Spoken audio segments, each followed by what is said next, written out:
You ask Tiger to solve. This deals with linear equations with one unknown. The final result is b equals 10.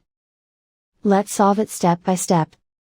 Group all b terms on the left side of the equation. Add 2 over 5b to both sides. Group like terms. Combine the fractions. Combine the numerators. Group like terms.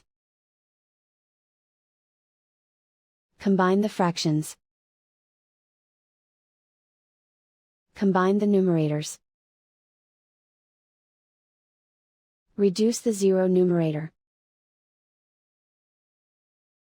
Simplify the arithmetic. Group all constants on the right side of the equation. Subtract 3 from both sides. Simplify the arithmetic.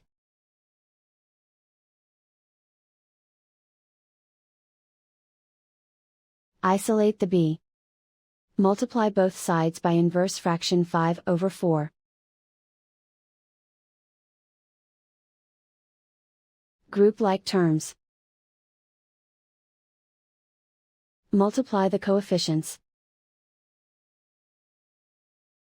Simplify the fraction. Multiply the fractions. Simplify the arithmetic. And so the final result is b equals 10.